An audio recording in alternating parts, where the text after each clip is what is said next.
podcast. Hey guys, welcome back to Content is Profit. Today I'm going to answer a question. What is the type of content that you need to create? And today we are faced with a challenge like none other. I mean, on one side is easier than ever to reach your intended audience if you have a business. It's also, we have so many options, right? But at the same time, it can be very challenging deciding what is the type of content that's gonna work. I'm joining today from my home office. You can see all the books and the toys and the collectibles and the things and our awesome Content is Profit legacy sign that we have there. We've been taking a little bit of a break in the studio. We both have been a little under the weather. Fonts is still not in there, but don't worry, interviews are coming back. And, as you know, if you've been following the show, I was in Orlando last week in a conference. If you haven't checked out that episode where we talk about a very awesome framework that can help you move the needle forward in content, go check it out. It's out there on YouTube and all the audio platforms, your favorite audio platforms. But again, after we did that presentation, to be completely honest, during that trip, I was experimenting with new types of content, right? And this is where this question comes through, because we see a lot of people come into the studio that they want to, obviously start a podcast, maybe because they read that it's a great vehicle for growth, maybe because it's a great vehicle to build relationships, maybe it's a great vehicle to generate leads, like all these things, right? That I'm sure you've listened, and if you're following the show, you kind of know the gist, right? But just like podcasting, right? You also have talking head videos or teaching videos or tutorials, or you also have the vertical content, and you also have your reels, your shorts, you have your vlogging style, you have your long essay styles, you have your we can keep going and going with different formats. Just this morning with the team, we were discussing about like these new vlogging styles. It's not your character, but it's like this thing that tracks your head and it turns you into a character that you can design, and different examples of content of that. So there's definitely a lot of styles and things and formats, which, it can be very overwhelming if you're starting to create content, or if you're trying to tackle this as a business, right? That's why, number one, we're big fans of podcasting, is because that's the vehicle that allows us to grab traction in our business and create the relationships that, moved our needle and our business forward. But anyway, so with all that said, I'm like, okay, we've been kind of creating this podcast kind of not only on autopilot, right? Because like the format is very familiar to us. We feel very comfortable in a studio setting. And I want to stretch, my creator muscle a little bit. And that's why I put a challenge on my social media the other day before we went to Orlando. Before the conference, I spent a couple of days with my family in the Disney parks. And I put in a challenge as in, I want to vlog the experience. And by the way, my story with vlogs, I have so much footage in my hard drives that I've attempted before, and it hasn't worked out. And I really want to crack it because I really want to document these things. And, we have a couple projects in the future that might involve that, right? So not my strong suit. I do record. There's some structure in my head that I want to, figure out in the story. And I kind of want to document the experience. And I can talk about it all day on the podcasting environment. But then when it comes to vlogging, my holdup is on the editing side. And I know we could bring an editor. I can bring somebody from the team, which, by the way, for the Bizros vlog, there's something coming. Super exciting. But on this specific case, because it's my family, it's like personal to me, I really want to tackle it. And there's nothing wrong with that, right? Also, it will give me a good frame on how to tackle the next things. So I want to share with you kind of like the experience and the lessons, and hopefully you can take this and go ahead and move forward. So recently, obviously, for those who don't know what vlogging is you grab your camera and you kind of document your day.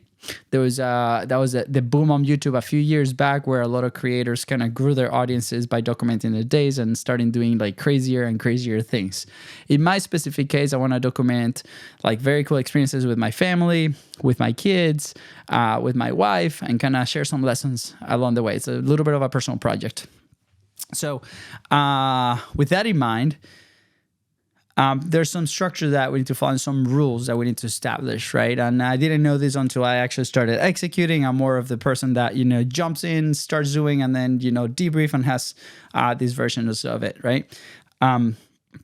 Before the trip, because I failed before at completing this, I'm like, okay, what's causing friction in my process? And I identified that one, I didn't have structure, right? I will go to this situation expecting that the situation will give me kind of like the script and what to record.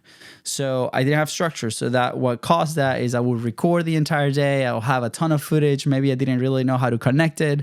I didn't really had anything to say during the experience because we're doing that. And from there, then there's a ton of footage of very cool things, but no structure. So then that created friction on the production side, and we couldn't do it. So if you remember from the latest episode, we talk about your what to say, right? Number one, that's your message. Then we have your creation, and then you have your production, right?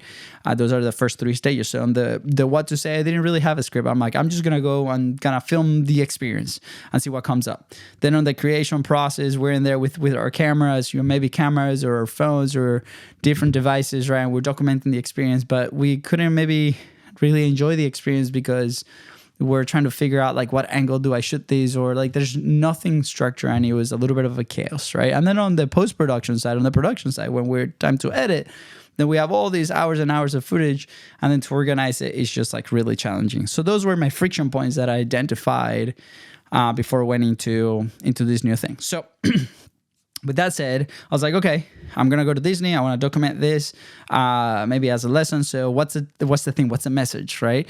And some ideas came through, as in like, okay, my point of view as a dad with a family with 2 kids, and what happens, and is this really the happiest place on earth, right? What are we doing? And then I decided to do something interesting. I decided to just put it out on social media for the people that have been following us.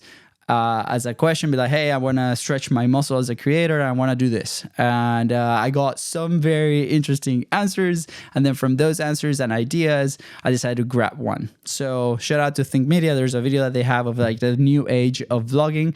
And I started, watching and educating myself in some of them. And what they're saying is there's a new, I guess, tendency on the vlogging side, and it's these like micro experiences. So imagine you have activities throughout the day, and then you have 5 things that you do that day. So instead of documenting all 5 things and have like a general vlog, you document one of those things. So the example that they have in one of those videos is this guy that goes to Costco and he's buying meat. So he's documenting his experiences of buying that meat, and then you can dive deep into that specific experience. So I really wanted to do something like that based on the ideas, but then I got a ton of awesome questions that people wanted to answer, right? Like, is it worth going to Disney with 2 little kids? If you like roller coasters, is it worth doing it? What is the best place to nap at Disney? So I'm like, okay, here is my theme, my message is I'm going to answer these questions. So again, stage number 1, your message, like, what is this? Now we move into the creation phase, right? It's like, okay, let me think through how we're going to create this. And this comes, things in this category are, what equipment am I taking, if I have any, right? And then where am I creating the stuff?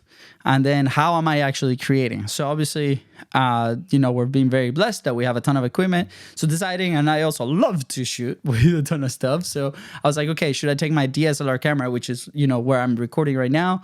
Or should I take my GoPro? Or should I take the gimbal? Like, what do I do? What do I do?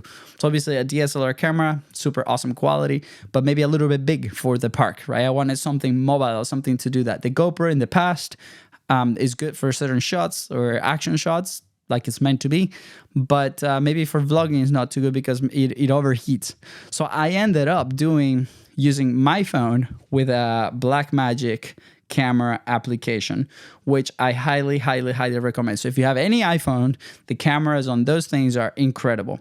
And with a Blackmagic application, which you can see on the screen right now, I think, well, it's out of focus, but here, you're going to have a ton of options that you can use and change lenses and super high quality things, and it's completely free. So I highly recommend you installing. By the way, fun fact, I was watching the documentary Drive to Survive on Netflix, which are F1 and different things, and they gave each driver one phone with a Blackmagic app to record, and the quality is incredible. You record 4K. So the only thing is I just plugged in a little USB memory card over here, and I just use my phone. It's in my pocket, it's ready if I wanted to like document different things. And it was like really, really exciting. So that's what I decided to do on the creation side. So right now, where are we at the process? The process is I recorded some footage based on those questions that I got. And then retroactively, I went to Fiverr and I hired a script writer based on the things that I already shot to give it a little bit of structure. And now we're in the phase of editing that video. Now, why do I share this story and kind of how do I break down, the phases of the creation process? And obviously, you know that we have monetization and kind of the management of all this, and that comes later. But right now, the goal is to get this video out. One, as a passion project, I really want to stretch my muscle as a creator. I want to see what it takes. I want to see what it takes to me to do something like this. If I enjoy doing it or if I don't enjoy doing it, to know kind of who to hire to continue this process. And I think I'm very excited of what's coming up. So a lot of people, like I said, comes to our studio trying new types of content. And I encourage you to go and try it out under this specific frame, right? If you want to learn more, you can go to businesscreator.club. We're happy to hop on a Q&A question session in there or send us a message on social media. We're happy to help. But I encourage you, if you're struggling with the creation process, start doing, like maybe grab a little bit of a passion project. Start, maybe record an interview. Maybe you don't have the name of the podcast yet, but do the first version of it because you're going to identify what you like and what you don't like, and you can start improving on that process. So next step for me is the production, which now I have the script, which is super exciting. Now I have my footage that is very structured, and I follow some rules that we can go into that later. And I just use my phone. And now what I'm going to do is put the pieces together. I'm going to record some dialogue based on that script that I have, and I'm going to put the footage together for the first Mass Life vlog. So hopefully this experience helped you get some enlightenment in like trying new things and trying new types of content, whether that's vertical, a vlog, a podcast, and stretch your creation muscle. It's so important because today, if you have a business, you don't have to be an influencer, but if you have a business, you have to be present online, and we cannot go in there blind hiring anybody to do that. You need to be your own creator, and you need to know kind of like what to expect. Just yesterday, we were at a company that has raised millions of dollars for like their products, and they haven't been able to find a social media agency or a social media person to kind of improve on the processes. And the CEO took time of his busy day to kind of learn how to run these YouTube ads. And now they have a baseline. They understand how the system works, and now they're ready to start hiring and interviewing other people. So I highly encourage you guys to try these out, dive deep in the creation process, structure it, right? Like I said, what is your message? What are we trying to say? What is the one idea that we're following in whatever type of content there is? How are we helping you as a creator, your audience, by removing the friction, right? What are the things that cause friction? Remove them from the process so you can create, and then establish a creation process. Is it your phone? Is it an equipment? No equipment, right? Scripted, not scripted. And then on the post-production process, it's going to become a lot easier. So hopefully that experience helps you move the needle forward. Thank you so much for supporting the podcast. Thank you so much for supporting the channel. Shout out to the 600 new subscribers that have been coming into our world, which is super exciting now that YouTube is grabbing some traction. And I can't forget about you, our awesome and loyal listeners. I think we're about to hit 250,000 downloads on the audio platform. So super proud of that. Thank you so much for your continued support and listening to our stories and interviews. So hopefully we'll be back next week with a couple other interviews. Can't wait to share that with you. And in the meantime, thank you so much, and see you later. Take care. Bye.